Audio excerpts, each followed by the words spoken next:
Welcome to another episode of I Am Tithe Church, and today I want to talk about the first verse in the scriptures that mentions tithing, and we go right into it. I don't want to waste no time. May God bless you all, and I hope that you guys are really sincere on trying to find out whether tithing is biblical, okay?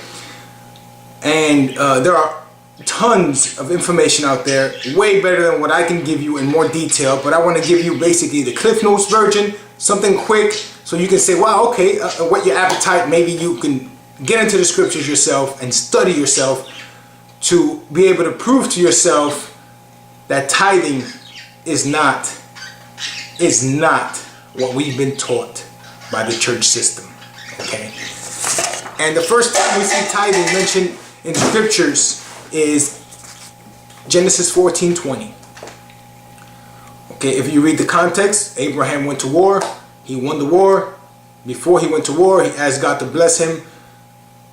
And after he won this war, it says that he blessed the Most High God, which had delivered thine enemies into thy hand.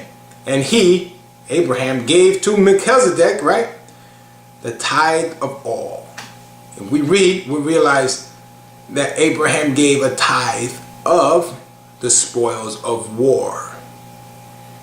So Abraham didn't come and see the priest and say, here's 10% of everything I own, my sheep, my herd, and all that.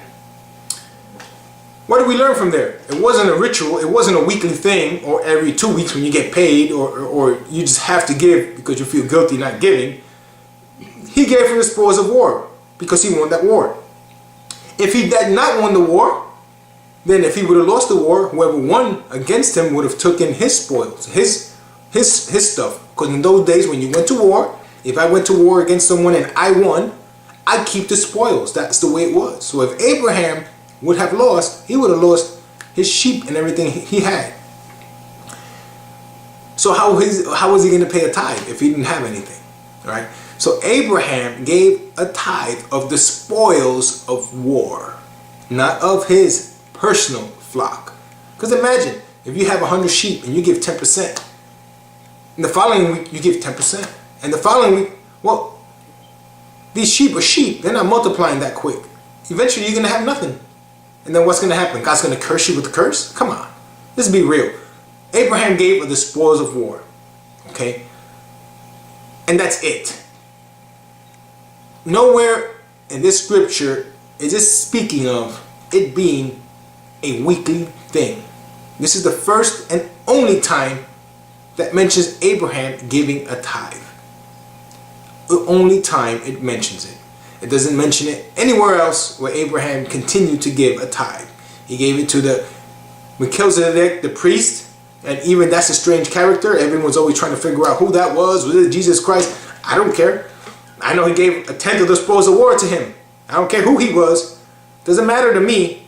What matters is he didn't give and continued to give 10% of his paycheck to an institution. He gave it to this priest. Okay, now keep in mind, once again, it was the spoils of war. It wasn't out of his own possession.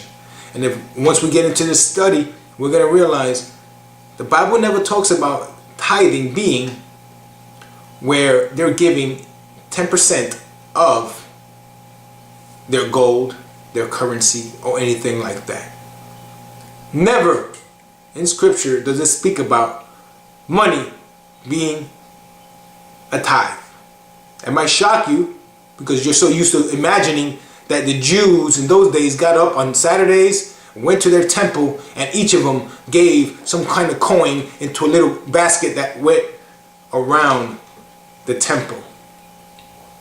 That's the imagination we have because we assume that that's the way it's always been. Now keep in mind, tithing didn't come into practice till about the 8th century. What were they doing before that? Were they all cursed with a curse because they didn't give a tithe according to the way the church teaches these days? So anyway, that is the first mention of tithing in the scripture. And I will continue with the second one, part 2.